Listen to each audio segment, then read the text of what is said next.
Jamen, jeg har jo fået opereret mit knæ, fået et nyt korsbånd tilbage i oktober måned, hvor jeg har gået og døjet med knæsmerter og ustabil knæ i 2 år, indtil jeg blev opereret.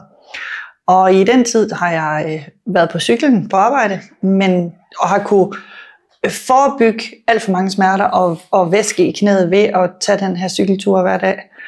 Men efterfølgende har jeg, altså efter jeg blev opereret, har jeg kunne bruge det som genoptræning i starten, bare til at få væsken arbejdet ud af knæet, og så derefter genoptrænet knæet med muskler. Inden jeg blev opereret, fik jeg at vide, at jeg skulle være forberedt på, at mit knæ ikke ville blive lige så fleksibel, som det havde været inden, og at jeg skulle nok også forvente, at jeg ikke kunne strække mit ben helt. For en måneds tid siden, 1,5, var jeg til den der afsluttende samtale hos både genoptrænings fysioterapeuten og lægen, der opererede mig. Og lægen sagde, at jeg havde skåret 1,5 måneds genoptræning af skåret 1,5 måned af min genoptræning ved netop at cykle de her kilometer hver dag, og at jeg havde et stabil og fleksibel knæ, og det var ikke ret tit, at han så godt et resultat efter en operation, og slet ikke på, som han jo kaldte mig, på useriøse sportsfolk som mig. Jeg kobler den Get Up Assisten på hver dag, og får jo også registreret i appen de kilometer, jeg kører, og tjener coins på det. Og det har vi også en indbyrdes lille konkurrence om herinde. Og der er bare stor opbakning, og vi kan hygge os med det. Men jeg synes, den er nem. Det er nemt at få registreret de kilometer, jeg cykler. Og den registrerer jo selv, når man står op. Det jeg står op, det bliver jeg jo også belønnet for. Og også lige den der påmindelse om, at nu har du siddet for længe. Det er så fint. Men også det der, jeg synes faktisk, det er lidt sjovt, at man kan købe noget, eller byde på noget for de coins, man optjener. Og jeg har en kollega, der har budt på en cykel, og har jo så vundet den. Så hun har fået en kontorcykel hjem til. Kun en lille bit smule misundelig. Har en kollega, der registrerer alle vores kilometer, hvor vi har en tur en gang om måneden. Vi kører til Nice og tilbage igen, eller et eller andet, hvor vi så ser, hvor mange kilometer kan vi køre i løbet af en dag, og hvor langt er vi så, og hvor lang tid tager det at komme ned og hjem igen. Det er jo sådan lidt,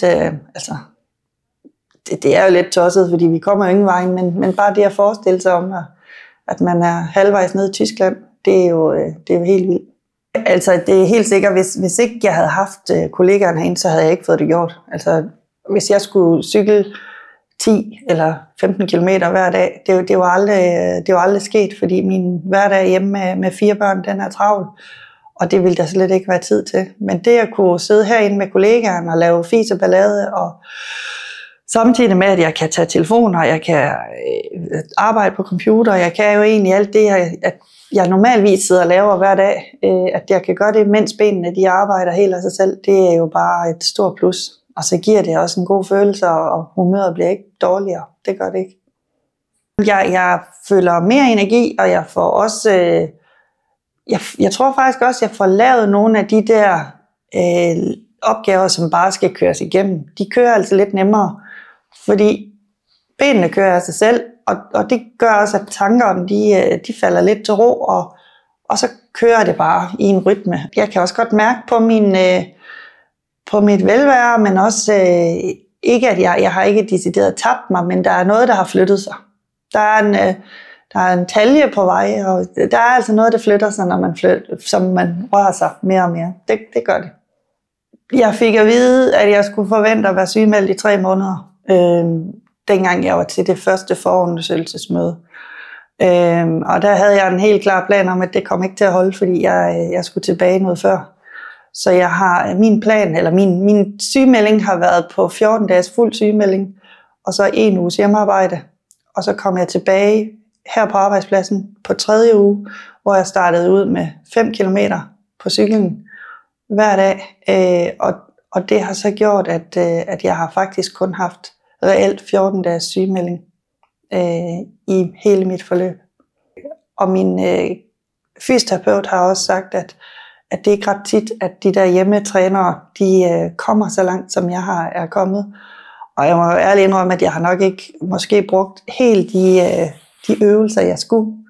Men jeg har taget mine cykelture, og det har gjort, at det er bare blevet mega godt. Og jeg har ingen sener i dag. Og jeg kan løbe, og jeg kan gå. Jeg kan følge mine børn igen. Det kunne jeg ikke før. Jeg kan gå ture ude i terræn, hvor der er ustabil, uden at være nervøs for, at mit knæ ikke holder mig. Så det er bare blevet mega godt.